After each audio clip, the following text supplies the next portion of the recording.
श्री कृष्ण ने मुझे इस प्रकार से आकर्षित किया है कि अब उनके अलावा कोई दूसरा दिखाई ही नहीं देता। अचे आवत धनुष से छूटे सर से जाही, ऐसा जैसे धनुष से छूटा। नमस्कार, स्वागत है आपका हमारे study channel study with math fact में।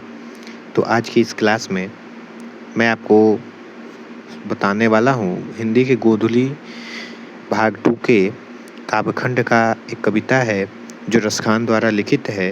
तो इसमें रसखान के बारे में जानेंगे, उसके बाद कविता की ओर आगे बढ़ते हैं।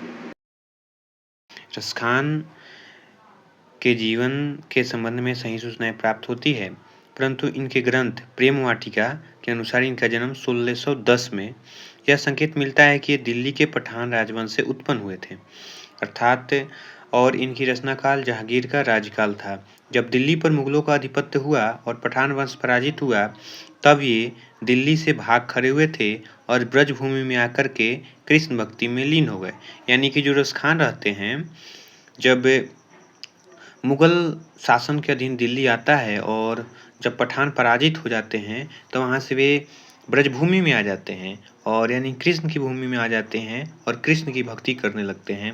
इनकी रचना से पता चलता है कि वैष्णव धर्म के बड़े गहन संस्कार इसमें शामिल थे।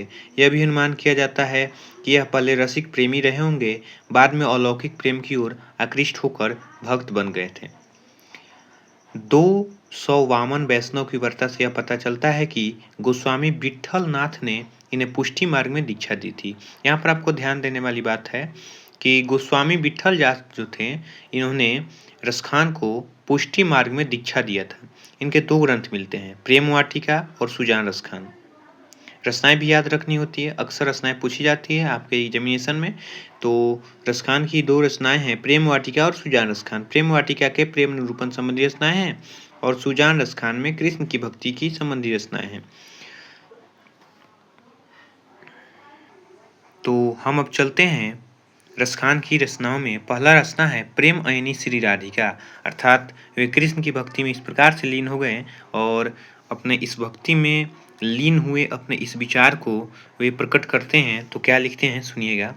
प्रेम अयनी श्री राधिका, प्रेम वरन नंद नंद, अर्थात अयनी यानी होता है खजाना। प्रेम की खजाना श्री राधिका है और उसी प्रेम के रंग के नंद हैं, अर्थात नंद के बेटे हैं, जिसे कृष्ण भगवान कहते हैं। अर्थात प्रेम अयनी श्री राधिका, प्रेम वरन नंद नंद, प्रेम की खजानी श्री राधिका है और उसी प्रेम के रंग के नंद हैं, यानी श्री कृष्ण हैं। प्रेम वाटिका के 2 माली मालिन द्वंद, और रसखान लिखते हुए कहते हैं कि प्रेम वाटिका के ये दोनों माली और मालिन हैं। जिस प्रकार से माली और मालिन जो होते हैं अपने वाटिका को हरा भरा रखते हैं, उसी प्रकार से कृष्ण और राधा इस प्रेम रूपी वाटिका को हरा भरा रखते हैं। मोहन छवि रसखानी लखी, अब दृग अपने नाही।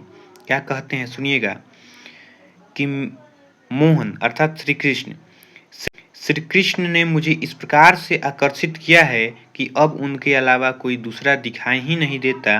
अचे आवत धनुष से छूटे सर से जाही, ऐसा जैसे धनुष से छूटा हुआ बाण कभी वापस नहीं आता, उसी प्रकार से रसखान का मन अब श्री कृष्ण भगवान से वापस नहीं आ रहा है। मोमन मानिक ले गयो, चितौ चोर नंद नंद। रसखान कहते हैं मेरे मंद को वह चुरा करके ले गए नंद के नंद। अब बेमन मैं क्या करूं। अब कहते हैं अब इस मैं बेमन का क्या कर सकता हूं, परी फेर के फंद। अब जो मेरा मन है जो कृष्ण लेकर के चल गए हैं, उसके बिना जो मेरा बेमन है वह मेरे लिए फांसी का फंदा हो गया है। प्रीतम नंद किशोर जा दिन ते नैनियो लिगियो, मन पावन चित चोर। कहते हैं हे प्रीतम कृष्ण नंद किशोर, मेरे इस मन को तुम इस प्रकार से लेके चल गए हो, मन पावन चित चोर, और मेरे चित्त की भी चोरी कर लिए हो। मैं इस प्रकार से तुम्हारे अधीन हो गया हूँ कि मैं तुम्हारे इस सूरत से अपना पलक भी नहीं हटा सकता। दूसरे पंक्ति में रसखान कहते हैं करील के कुंजन ऊपर वारो, या लकुटी अरु कमरिया पर राज तिहु पुरकी ताजी डारो। कृष्ण का कहना है कि यदि मुझे श्री कृष्ण का वह कंबल और उनकी वह छोटी सी लाठी मिल जाए जिनको लेकर के वे गैया चराते हैं, तो मैं तीनों लोगों का सुख त्याग दूं। आठवों सिद्धि नवनिधि को सुख, नंद की गाय चराई बिसारो। यदि यदि एक बार मुझे नंद बाबा की गैया चराने का अवसर मिले तो मैं आठों सिद्धि और नवनिधि का सुख त्याग दूं। रसखानी कबो इन आखिन सो, ब्रज के बनबाग तगार निहारो। कोटिक रौ कलधौत धाम, करेल के कुंजन उपरवारो।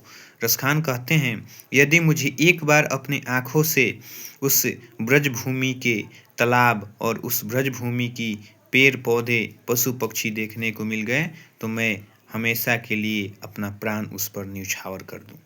धन्यवाद।